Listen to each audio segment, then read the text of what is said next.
crimson. The crimson scales of the dragon shimmered under the twin moons of Xylos, a stark contrast to the swirling white snow.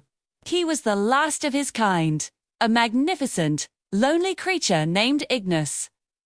On this day, the humans called Christmas, a profound sadness always settled upon him, who watched the glowing homes in the valley below, listening to the faint echoes of their laughter and music. They had their families, their traditions. He had only the biting wind and the silence of the frosted peaks. A crunch of snow broke his reverie.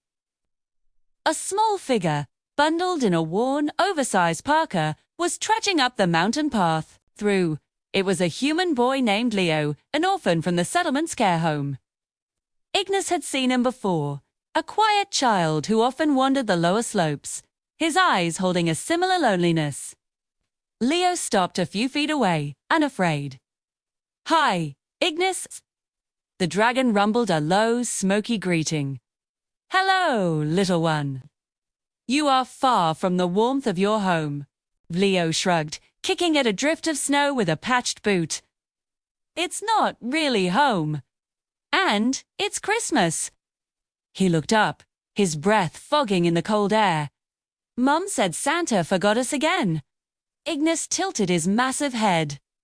He had learned of this Santa from human data streams, a mythical figure who brought gifts to good children.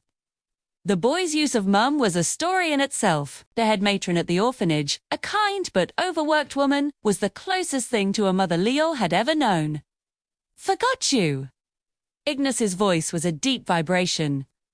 "That does not seem fair." "It's okay," Leo said, though his voice trembled slightly. She said, "He's just busy. Lots of kids on lots of planets, I guess." He sat down on a snow-covered rock, pulling his knees to his chest. She said, "The best gifts are the ones you don't see, like kindness and hope.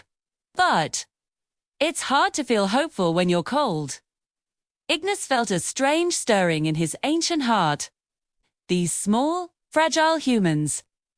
They spoke of hope in the face of desolation, of kindness when the universe offered none. He had seen empires rise and fall, stars burn out and die.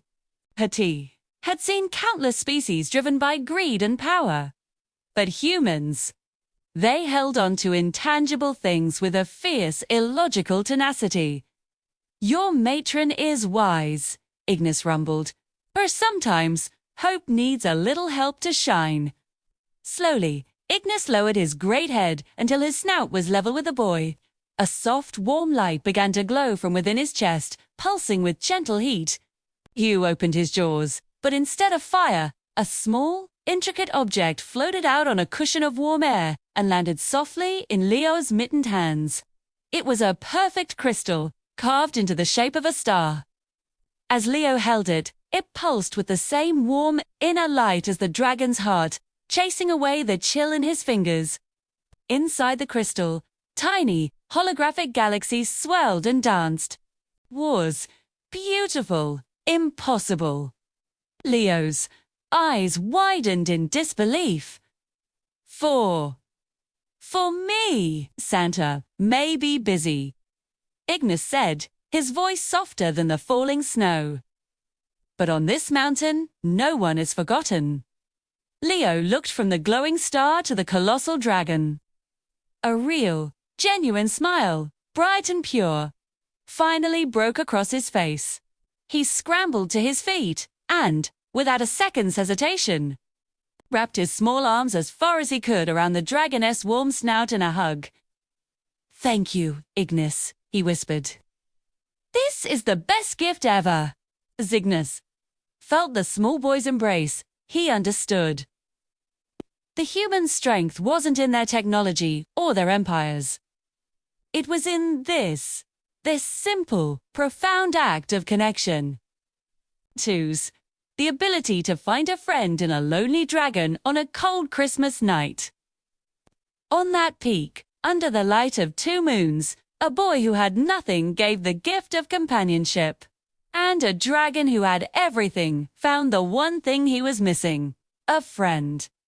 Santa hadn't forgotten them. maybe he had just brought them to each other.